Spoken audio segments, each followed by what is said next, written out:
Lisons Destin piégé de Goliarda Sapienza, autrice italienne, fille d'une famille socialiste anarchiste en Italie, donc,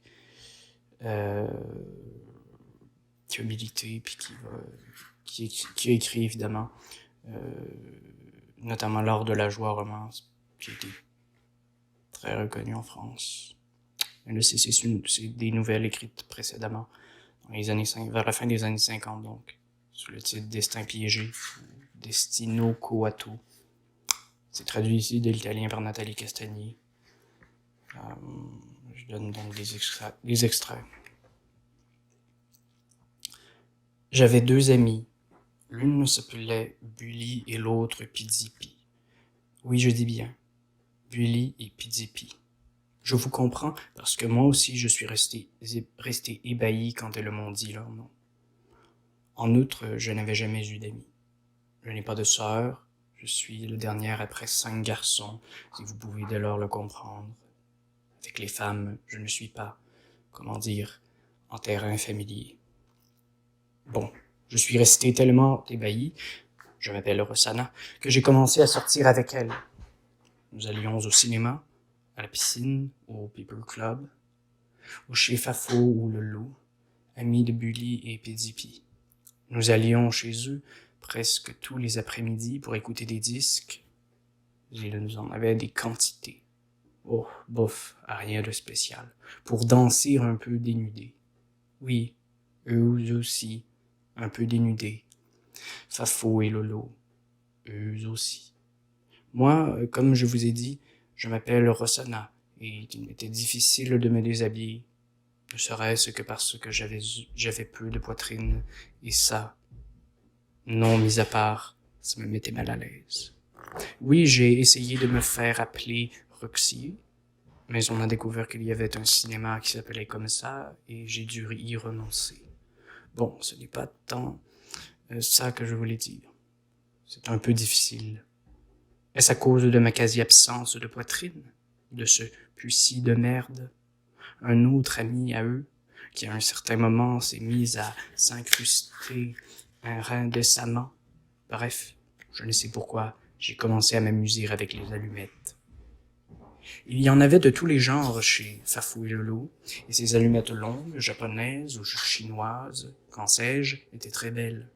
Vous voyez, je ne fumais pas. J'avais essayé, oui, souvent, mais après quelques bouffées, je me mettais à tousser, et je devenais si rouge que Bully et Pizzipi, elles, étaient toujours très pâles, même après 10 whisky. Et donc, comme je vous le disais, les allumettes étaient là, et je ne sais comment. Eux disent que c'est parce que j'étais amoureuse de ce pucy de merde. N'en croyez rien.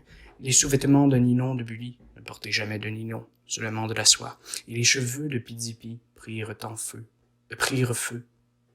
Bien sûr, elles restèrent plutôt amochées. Moi, je ne me fis rien, bien que je sois demeuré immobile sur le lit. Elle courait, on aurait dit des chauves-souris au soleil. Vous le savez que les chauves-souris sont aveugles quand il y a du soleil. Moi, je ne me fis rien, et maintenant que pas mal d'années ont passé, chose vraiment bizarre, bien que je reste tout le temps enfermé, à la seule exception de cette heure de promenade dans la cour, bien que je trime toute la journée sur cette machine à coudre qu'on m'a assignée, eh bien, vous ne le croirez pas, mais ma poitrine a grossi. Elle s'est développée au point que j'en ai presque honte. Comment cela se peut-il?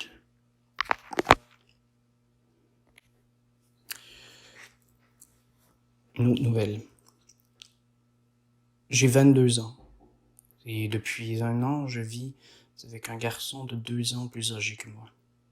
D'abord, tout allait bien, mais depuis quelques mois, ce garçon me prend les cheveux et joue avec, me prend les mains et joue avec, et pareil avec ma poitrine et le reste.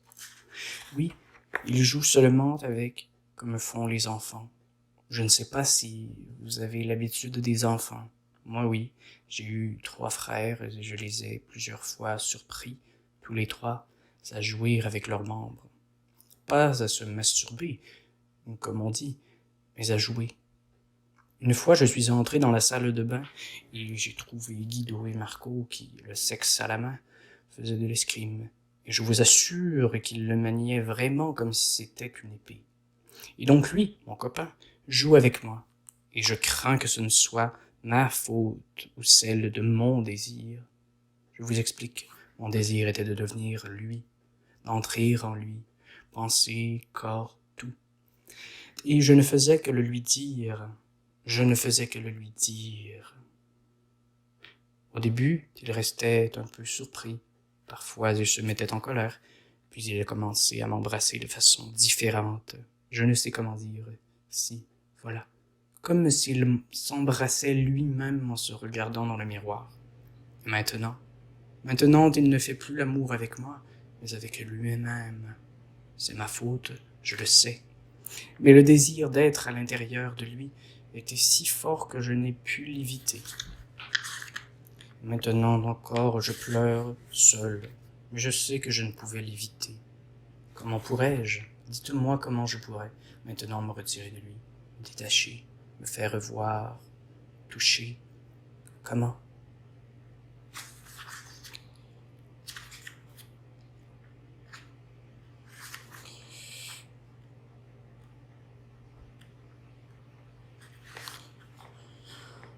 Autre nouvelle un peu plus longue.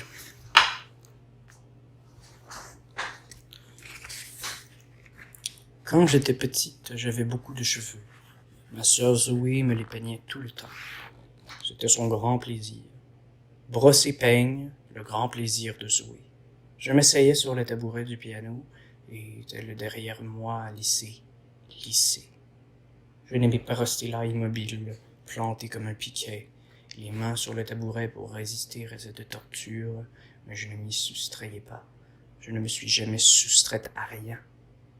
On m'a dit que, selon une nouvelle science ou philosophie qui est en train de se répandre chez nous, cela s'appelle le manque d'agressivité. Je ne comprends pas bien ces mots. Peut-être parce que je ne suis jamais allé au lycée. C'est dommage. Mais c'est moi qui n'ai plus voulu aller à l'école. Je rêve encore du brevet. Quand je suis entré dans la classe pour cet examen, je ne savais pas encore que je ne continuerais pas mes études. Mais quand le professeur m'a félicité, je ne me souviens plus pourquoi, j'ai décidé que je ne me retrouverais plus jamais devant un bureau. Je ne supporte pas la transpiration qui me mouille les mains quand on m'interroge. Hier, Zoé m'a demandé si je ne me souvenais du jour où la guerre a été déclarée. Je le savais, mais je n'ai pas pu lui répondre. Je ne vous pouvais penser qu'à la sueur qui me mouillait les mains et les aisselles. Manque d'agressivité, m'a répété Zoé, quand je lui ai parlé de cette transpiration. J'ai fait semblant de comprendre. Je suis très forte pour faire semblant de comprendre. Il suffit de regarder dans les yeux celui qui vous parle et de sourire un peu, un tout petit peu. Je n'ai pas compris, et puis je n'y crois pas à ces sciences. Je crois qu'on est fait de telle ou telle façon, et que le destin, on vous le met à côté de vous dans le berceau. Je ne crois pas à la science, et pas plus en Dieu. Je ne sais pas comment cela s'est fait. Tout d'un coup, je n'y ai plus cru. J'étais à l'église avec Zoé, et Yanni, et Tana, et quand tout le monde s'est agenouillé, et a baissé la tête pour l'élévation, je n'ai pu ni m'agenouiller, ni fermer les yeux. Je suis resté debout, à regarder ce que faisait le prêtre. C'étaient des mouvements stupides. Je me suis ennuyé. Évidemment, je vais à la messe tous les dimanches, sauf que je pense à mes affaires, je ne pense à rien. Je fixe quelque chose et m'ennuie. En revanche, ça ne m'ennuyait pas de faire des châles au crochet, mais maintenant les couleurs commencent à bouger devant mes yeux et me donnent une nausée insupportable. Et même la couverture de soie que j'avais commencé, on est resté là, rose et grise avec un peu de jaune. J'ai eu tort de choisir un vert si sombre pour le bord. Je n'arrive pas à compter les points. Mes yeux larmoient. Même quand il pleut, je ne m'ennuie pas. J'aime ça parce que je ne sais pas pourquoi. J'aime être là et écouter les bruits. Comme j'aimais quand Gianni faisait ses gammes au piano. Mais Gianni est mort.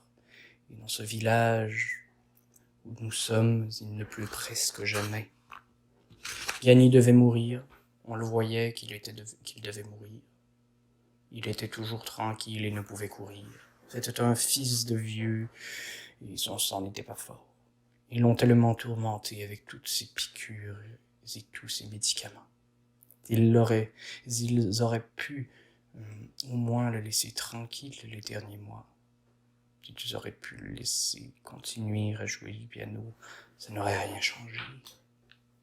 Maintenant, à moi aussi, on me donne des poudres diverses et variées, mais je ne les prends pas, je les jette dans les cabinets.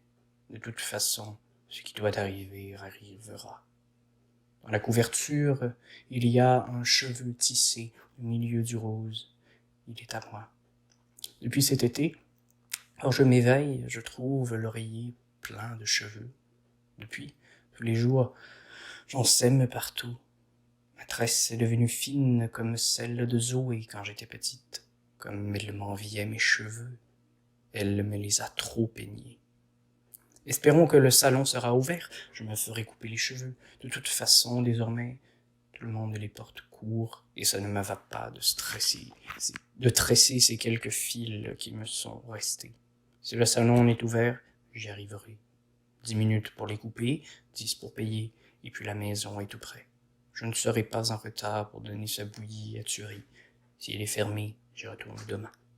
Il faut que mon mari comprenne. J'ai perdu mes cheveux, mieux vaut les porter courts.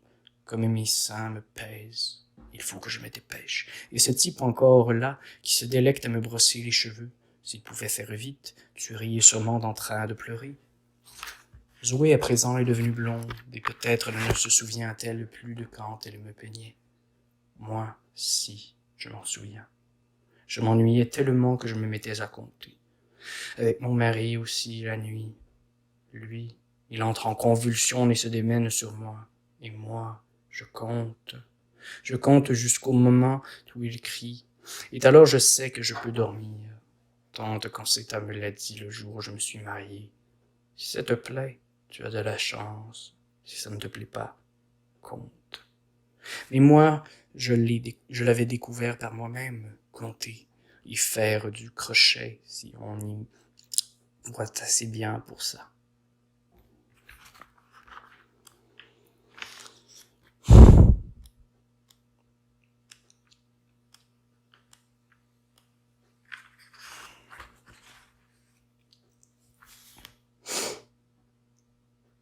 Si je devais jurer l'avoir vue, je mentirais. Et pourtant, elle a existé un instant. Un instant, sa pâleur s'est enchâssée dans le souffle régulier de la mer et ma respiration s'est arrêtée. Je me suis penché sur le livre, tourmenté par le désir de la revoir. Mais elle me fixait de ses yeux fortement enfoncés dans la roche, et je craignais qu'elle ne me reconnût. Et quand, ayant surmonté ma peur, je m'élançai pour la saisir, la nuit était tombée. Et avec la nuit des nuages et un tohu-bohu de lumière, de verre, de serviettes, dans le feu de gestes rapides, et qu'il n'y avait plus sur le sable ni empreinte ni barque.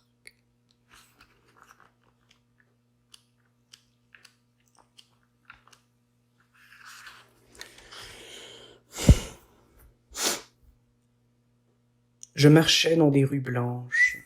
Était-ce la lune ou avait-il neigé? Je ne sais pas. Ce qu'il y a de sûr, c'est que tout était blanc. Les maisons, le pré. Mais il ne faisait pas froid. Il faisait même chaud et le vent était parfumé de fleurs et de sel. Peut-être derrière cette montagne y avait-il la mer. J'avais chaud. Et pourtant je redoute le froid. J'ai beaucoup de vêtements. Mais en hiver, je n'arrive pas à les mettre. En hiver, je n'arrive pas à être élégante. Je dois beaucoup me couvrir, et on est engoncé quand on porte 2 pulls. Mais à présent, j'ai chaud et il n'y a personne. Toutes les fenêtres éteintes, blanches. Les portes des maisons fermées. Ce pré recouvert de lune, de neige, à des dunes. Ce sont peut-être des tombes. Et les gens dorment. Cette chaleur est peut-être l'étreinte de la terre. La terre ne pose pas de questions. C'est pour ça que les photographies des gens morts sont tellement muettes. Ils savent que personne ne les interrogera. J'ai peur des gens. Cela aussi parce que je sais qu'à un moment ou à un autre, y compris au milieu de la conversation la plus banale, ils vous poseront une question. Mais à présent, je n'ai pas cette crainte. Je peux marcher dans ce pré ou dans la rue. Il n'y a personne et il ne fait pas froid. Les morts sont là et reposent. Ils apprennent à ne pas poser de questions. Je marche et je commence moi aussi à ne pas me poser de questions. Peut-être tout ce froid que je ressens, toujours n'est-il qu'une question. Peut-être que je commence moi aussi, durant cette promenade, à comprendre qu'il y a des rues, des prés, où l'on ne vous demande rien, ni comment vous vous appelez, ni quelle est votre adresse.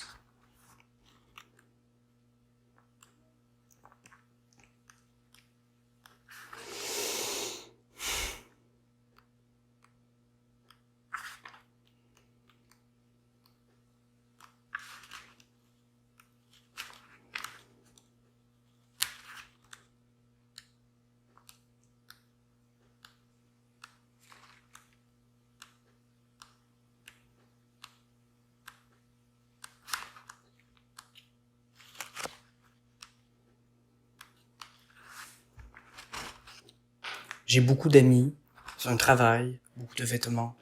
C'est depuis 2 ans une grande salle de bain, une petite cuisine que tout le monde m'envie. Mais malheureusement, j'ai froid.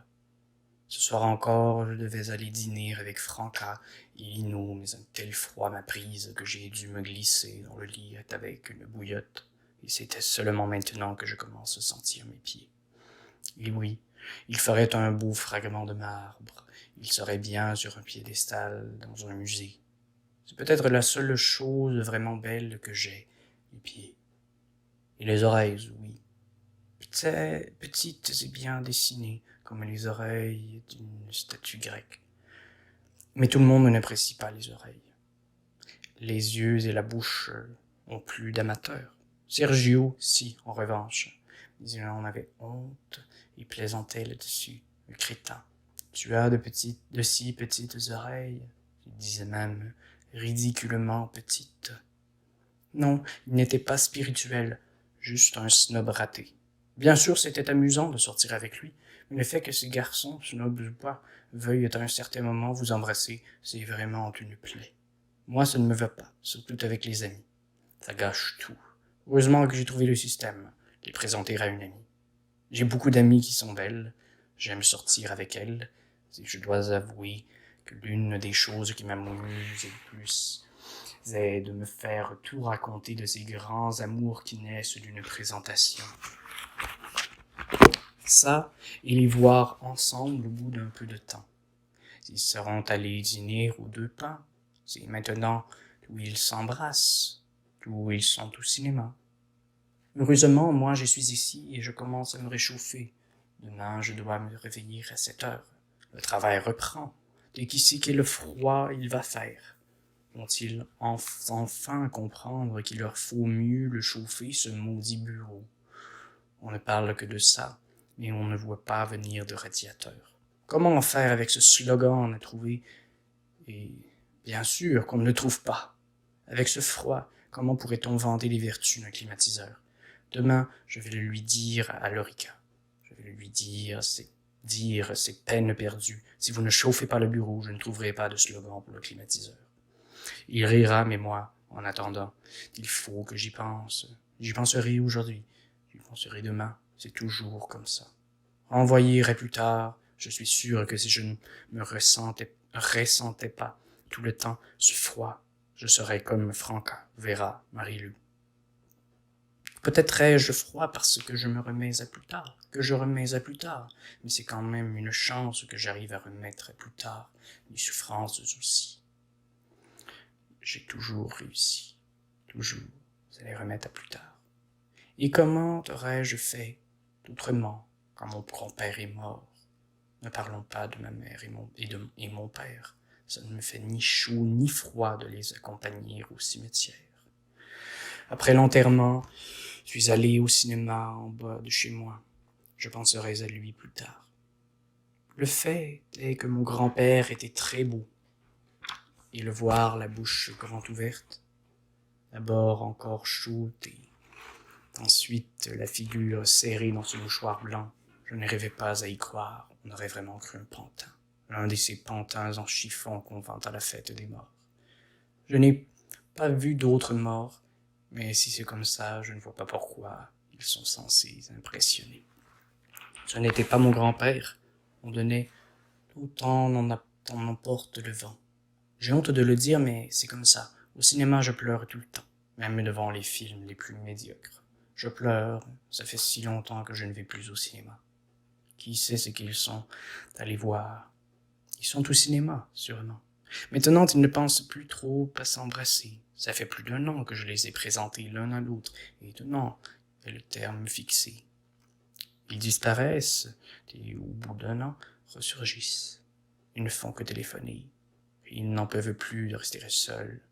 Ça, c'est encore une chose qui m'amuse beaucoup. Quand ils commencent à téléphoner, ils n'en peuvent plus d'ennui. Demain, je verrai Franca seule. Ça fait 1 an que je ne la vois plus seule. Je m'amuserai à écouter comment il se fait qu'ils ne soient plus bien ensemble. C'est toujours plus ou moins la même chose, mais il y a toujours quelques détails qu'il vaut la peine d'entendre. Nous verrons ça demain.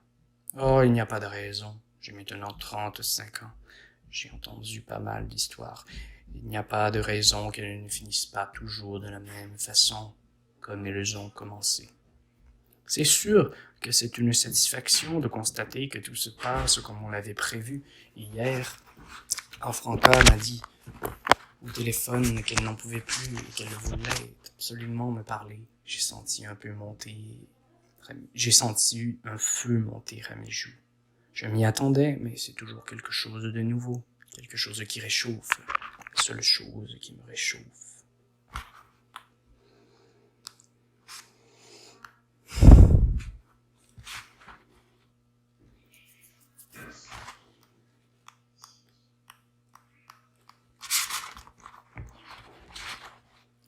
Aujourd'hui, enfin, mes yeux aussi sont morts. Quand est-ce que ça a commencé?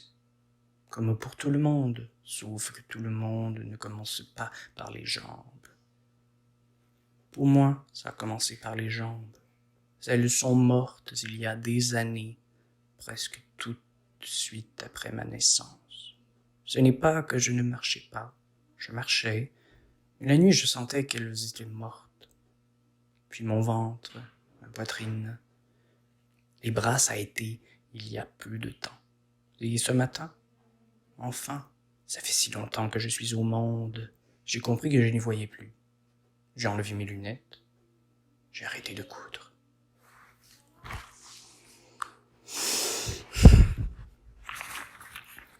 La seule chose qui m'afflige dans la mort de maman, je suis sincère et tiens à dire tout de suite que je ne l'ai pas aimée du tout, c'est que depuis le jour de l'enterrement, je crois que 9 ou 10 ans ont passé, je n'aime plus les fleurs.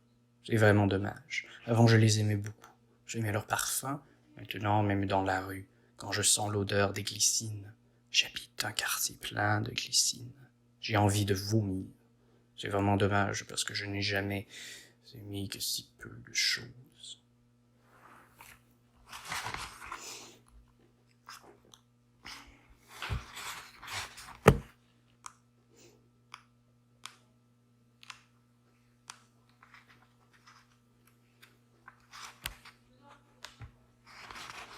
Franca, Rosa, Bianca sont mes sœurs. Mon père aime les fleurs et les noms de couleurs. Il nous a toutes appelés de noms de couleurs. Moi, je m'appelle Céleste, Célestina. Il n'y a que Franca qui l'a appelé Franca en souvenir de notre frère qui est mort. Il s'appelait Franco, comme notre grand-père. Mais cela s'est arrivé il y a bien des années. Je ne m'en souviens pas. Il est mort avant ma naissance. Il y a une photographie dans le salon, mais on ne voit pas comment il était. Il est au bord de la mer et où la photo n'est pas réussie, où elle est décolorée par le soleil qui tape sur le mur l'après-midi. Les fauteuils de velours aussi sont décolorés. Teresa oublie de fermer les rideaux. Papa se met en colère quand il trouve le salon plein de lumière. Mais les rideaux sont toujours ouverts. Encore maintenant. Peut-être devrais-je les fermer, moi, sauf que c'est une chose que doit faire Teresa, comme laver les assiettes, s'ouvrir quand on frappe à la porte. J'aimerais bien aller ouvrir en courant l'aider à essuyer les assiettes. Mais papa dit que ce sont des choses de domestiques et qu'il ne faut pas. Rosa, Bianca, Célestina. Ma grand-mère s'appelait Célestina. Franca a l'air d'un homme. C'est la seule qui parle avec papa. Ma tante s'appelle Anna. J'aimerais bien m'appeler Anna. Cela aussi parce que grand-mère Célestina est morte de peur quand ce lézard lui est tombé sur la poitrine. Elle s'est mise à hurler et puis elle est morte, comme l'a raconté Teresa. J'ai peur des lézards et il y en a beaucoup dans le jardin. J'aimerais bien m'appeler Anna. Elle est blonde et n'a pas peur des lézards. Hier, elle est venue ici et t'en a porté un. Je lui ai demandé de m'offrir son nom et de prendre le mien en échange, mais elle n'a pas voulu. Elle dit que ça ne peut pas se faire. Je lui aurais donné, en même temps que mon nom, la chaînette d'or et la boîte de crayons qu'elle aime tellement, mais elle n'a pas voulu. Dommage, demain je lui proposerai aussi le bracelet avec mon nom que m'a offert mon oncle Antonio. Ça la convaincrait peut-être. Peut-être est-il vrai que ça ne peut pas se faire. Ça ne peut se faire.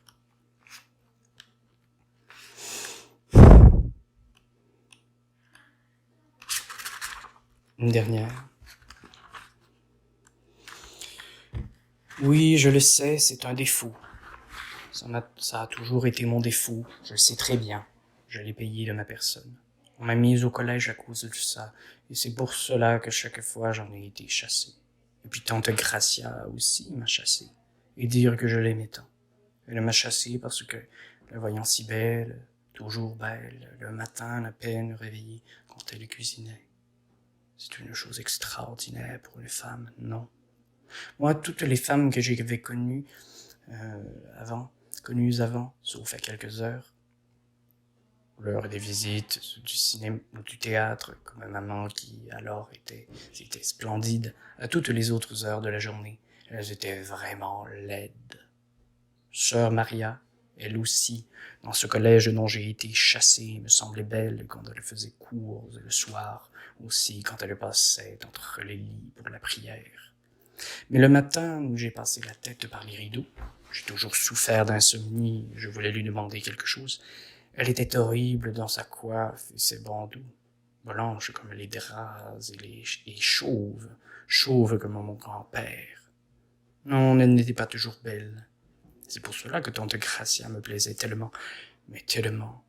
Cela, je ne l'ai jamais dit à personne, que je rêvais de lui baiser le sein.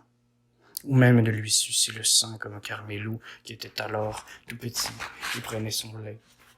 Pensez, si elle était belle aussi quand elle l'allaitait, ça ne nous semble pas ordinaire. Et comment ne pas penser qu'elle avait toute une histoire, que quelqu'un l'aimait comme je l'aimais. Je ne pouvais dormir à force de penser à cette histoire, et justement parce que j'avais la tête qui éclatait, j'ai raconté cette histoire à sœur Maria. Et bref, tante Gracia m'a chassé. Oui, je le sais, c'est un défaut. Ce matin encore, après m'avoir donné 2 gifles devant tout le monde, devant Carlo, Libéraux, la femme de ménage, Giulio ne m'a-t-il pas dit. Et ça, c'est parce que tu es une menteuse. Bien sûr, c'est un défaut. Mais que puis-je y faire, maman? Carlo et Libéraux sont si laids. Et à l'école aussi, ils sont tellement laids qu'il y aurait de quoi tomber de sommeil. Maintenant aussi, je me suis enfermé. De toute façon, je ne suis pas admise à dîner. Il a même dit, maintenant tout lit et sans dîner. Menteuse. Plus terrible qu'oncle Antonio. Bien sûr, papa n'aurait pas été comme ça. On le voit à sa photographie, même avec son uniforme de soldat. Il est mort à la guerre. Peut-être qu'il a été un héros. Je pourrais prendre la photographie pendant que les autres dînent, d'écrire un billet. Ne vous reprochez rien. Je voulais suivre papa. Voilà, comme ça. Il est vraiment beau, papa. Gentil comme Libéraux, mais Libéraux n'est pas beau. Même si ce soir, il est resté 1 heure derrière la porte à m'appeler, puis il a laissé du pain et du fromage. Il faut que je les mange d'abord, tout c'est mieux de le laisser là. Ainsi lui aussi comprendra. De toute façon, je n'ai pas faim. Et puis, quand ils découvriront que je n'ai pas mangé, et que je l'ai fait pour suivre papa, que je ne plaisantais pas, après, qu'ils ne m'enverront pas à l'école, et qu'au lieu de pain et de fromage, ils me donneront des fruits ou quelque chose de sucré.